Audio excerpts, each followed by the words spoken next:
So I'm going to tell my story a little bit backwards. I'm going to start with why I do it. And here's the first reason why I do it.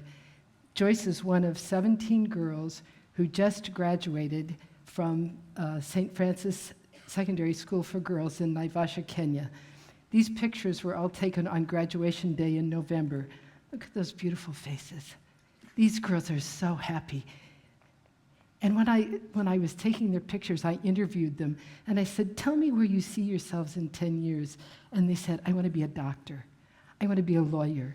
I want to be an architect. I want to be an engineer. 3 of them said they wanted to be pilots. These are just wonderful, wonderful girls whom I met in 2007 when they were 4 years younger than now. Look at those happy faces. So I'm going to leave Molly up there for a minute with her beautiful smile and now tell you a little bit about my story. 12 years ago, I retired from teaching high school math at Menlo Atherton High School at my husband's behest. And 6 months later, he died. And I thought I'd been hit with a sledgehammer. It took me a while, like a long time, to assimilate what had happened to me. And during that time, I, of course, did a lot of thinking, and I began to think about daydreams that I had had for years that I had kind of ignored. Did you ever do that? So but they came to my mind now, and I would find myself daydreaming of teaching math to girls in Africa. And I said to my friends, you know, I really want to do this, but I don't know how. And one of my friends said, well, why don't you email my friend, Father Karidi in Kenya, who, by the way, may be watching this. I hope he is. And I think some of these girls may be watching. They didn't know I was going to show their pictures, but I think they're there. So they're probably just blown away by now. Anyway, so I emailed Father Karidi, and we emailed back and forth, and the upshot was that in 2005, I went to Kenya, originally for 2 weeks, to observe and see how I might be of service there. I wanted to teach math to girls, but I said I didn't know. So I went there, and I went to the high school that was run by the local Catholic parish. It was a co-ed boarding high school. Most high schools in Kenya are boarding high schools. I saw really good teachers. I saw great math teachers. I saw other good teachers. I got to know the teachers, and suddenly it hit me. If I were to come there for a year, as was my plan, and take a job, one of them would lose a job. And I said, I can't do that. And I was really bummed because I really wanted to do it. Within a few days, I began to notice that there were no girls in the first 2 classes, what we would call freshman and sophomore. There were only girls in the last 2 classes. When I asked about it, they said, we're phasing the girls out of this school. And I said, you're what? You're phasing the girls out? How can you do that? Well, we've had some pregnancies. Every year there have been 3 and 4 pregnancies. We can't have our parents sending their daughters to us and we send them home pregnant. We have to separate the boys and the girls. Okay, I could understand that. And I said, and what are the girls going to do? Well, the community has donated some land and we hope to build a school for the girls. Great, I said, when is that going to happen? We don't have any money. Oh. And then I said what I never thought I would have imagined myself saying, you don't really need me to come here and teach math. You need me to go home and see if I can raise some money to build this girls' school. Before I left, I heard other things, and one of them was something about sending students home for fees. And I asked what that was about. And they said that when the kids come, the parents have cobbled together a little bit of money. This is a poor country. Schools, none of the schools are free. No high school is free there. So they bring a little bit of money and they promise I'll pay more, thus and such. And most of the time they do it, but sometimes the parents can't. And so the children get sent home. The teachers have to be paid, the food has to be bought, they have to have the money. And there were some 6 or 7 students they thought probably wouldn't be coming back. So I asked if I could interview them. So I talked to each student, asked them what they wanted to do. Mostly, they wanted to be in school. And I said, I don't know whether I can find anybody. I don't make any promises, but I'll see if I can find a sponsor for you. And so I went home. I walked in the door, Can you imagine coming back home after such an exciting trip, and the first thing I did was call my daughter, right? Hi, Susan, I'm home, da-da-da. What was it, Mom? What was it like? And I told her about the 6 students I had interviewed. And she said, well, what would it cost to sponsor a student, Mom? And I said, $650 a year. And she said, oh, Tommy and I'll do that. Whoa, I was pretty excited. Thank you. So finished that, talked to my son, same story. What does it cost? $650. Oh, Janet and I'll do that. Wow, I hadn't been home 10 minutes. I had 2 sponsors. It got my attention, as you can imagine. So of course, I'm still just high from my trip, and I'm calling my friends, telling them all about it. And one of my friends said, well, Margo, how are you going to raise this money? And I said, I don't know. That didn't occur to me. I just said I'd do it. So I said, well, maybe I could use some of my tutoring money, because now that I'm retired, I tutor students at home. I could use some of that, but I don't know. So finish that conversation. 3 minutes later, the phone rings, and this is my friend. She says, I'll match everything that you give up to $1,000. I'd been home a half an hour. I had $2,000 plus 2 sponsors. That was just the beginning of kind of miraculous things. I mean, I never knew how they happened. The next year, when I was in Kenya, and we were building, well, I'm going to move this on so you can see. Oh, here's a miracle. Well, one of the ways that I raised money was people gave coffees, and they invited their friends to come and talk, and I brought slides and talked about the school and the need for it and so on. At one coffee, one of the early ones, a woman came to me and said that she coaches 6th grade girls in basketball, and she said, every year I give them a project. These girls are girls of privilege, and I want them to understand that with privilege comes responsibility, and I want your project to be their project. She explained that they were doing a hoopathon. They were getting their sponsors and so on, throwing hoops, They were doing a hoopathon. She said, we'll do it in July, and I said, wow, that's great. And I'm thinking maybe $400 or $500 that they would earn. I mean, these are 6th grade girls, right? You can see them. So the next summer, when I went back, I'm sitting in Father Caridi's office, reading my email, and here's an email from Rebecca Bloom, the coach, and she said, we had the hoopathon, we don't have quite all the money yet, but we think it's about $13,000. And I was like, whoa! Not only that, the next year they did it again. They did just a little bit more. Now they're kind of growing up. These girls are in high school now. They're doing crafts things. They're very artistic. They're selling them on the street corners. They're selling them in the farmer's market. They're selling them to their aunts and uncles and neighbors and whoever else they can coerce into that. These girls have raised over $40,000 for our school. Just high school girls. Yeah, they're fabulous.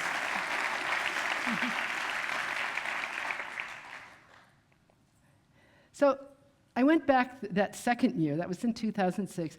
When I had left the previous year, as Father Caridi was driving me to Nairobi, he said, oh, right over there is the land that the people have given. And I saw cows and goats and sheep and some zebras. They call them zebras, we call them zebras, grazing away on an empty field. When I came back the next year, I had raised enough money so we could fence the field, and those are thorn plants. They're now like this, and the thorns are that long. Believe me, they are formidable.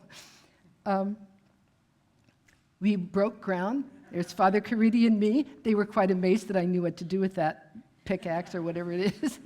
I do. So and you can see in the background there are stones, the beginnings of the buildings, many, many more stones than that. So I went back. I go there every summer during the time that I'm not tutoring here, from mid-June to mid-August, and I do get to teach there. I don't take over somebody's job, but we share, and so on. So the first class graduated this past November. This is this picture that I took of that same field that's last November. There's our school. Complete, it has 8 classrooms, it has 2 science labs, it has a library, a computer lab, a beautiful big multi-purpose dining hall, dormitories for 320 girls, and a barn with 2 cows. And by the way, the pasture for the cows,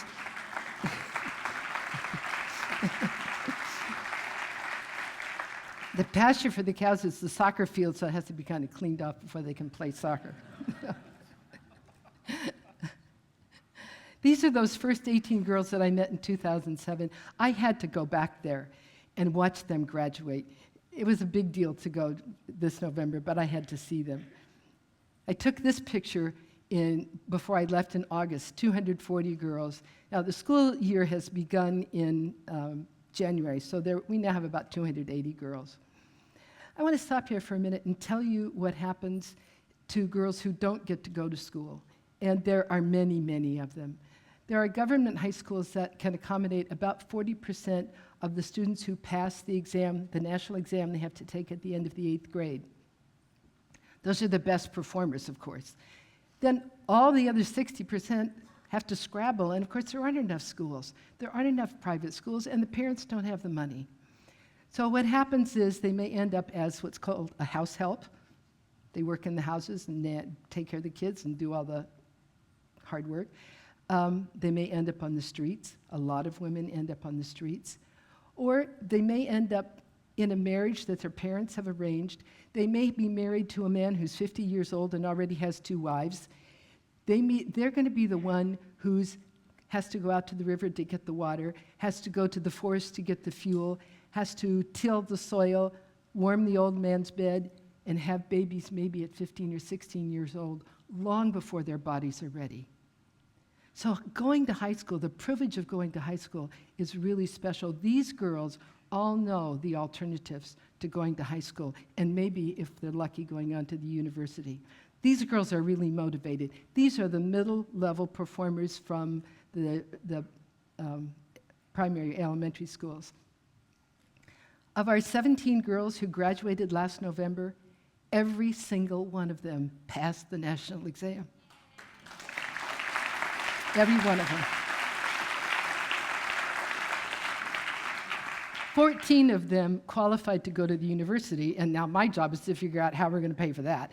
But I've never had a plan to start with. It just all kind of happened with the miracles. Oh, there's one I forgot to tell you. That first year, the second year when I went back and we were just starting to build the school, I was there with the pickaxe. Father Creedy came to me and said, I think we can get the school ready to open in January when the school's traditionally open, but we're going to need about $10,000 more. And I'm saying, I don't know where the $10,000 is coming from, but okay. Within a week, I had had an email from home telling me that someone had made an anonymous donation of $10,000. You know? So this school just happened. You know, I'm not a magician, but a lot of times it seemed like magic, believe me.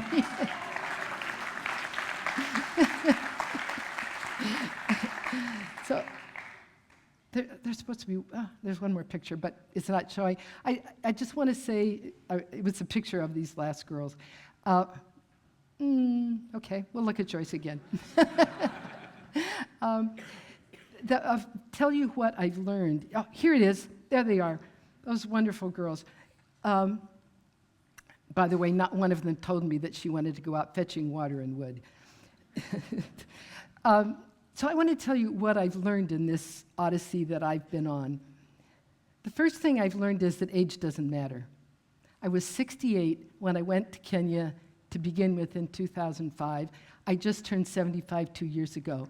And you know, thank you. Thank you.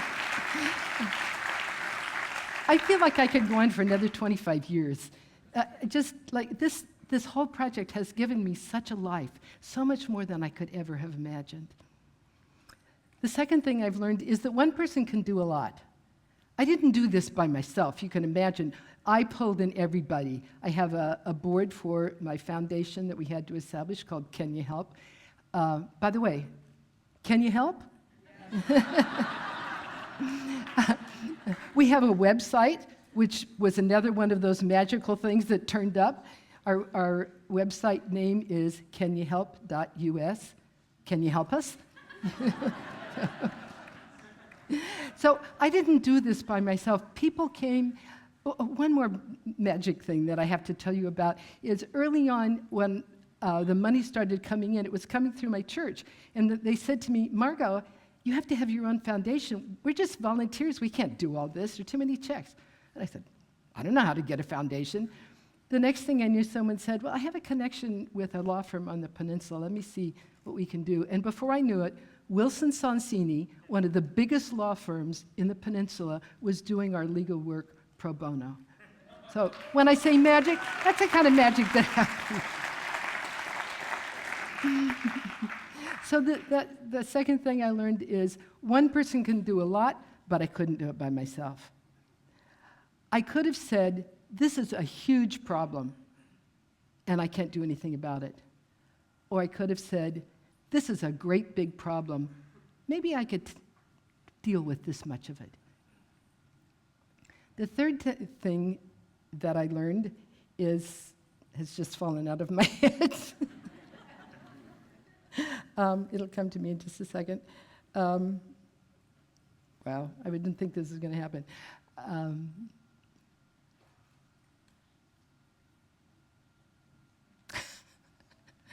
God, I'm sorry. It's gone. It's gone. Well, but I'm going to say one more thing. When I say age, it doesn't matter. Sometimes it does. I don't play the age card often, but sometimes that happens. Oh, I remember what it was.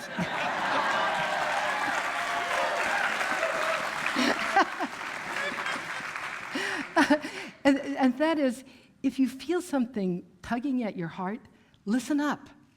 Listen up. Don't wait till you're 68 like I did. Listen up. And when you step on that path for the first time, just be prepared that it may be a much longer path than you ever imagined and infinitely more rewarding. Thank you.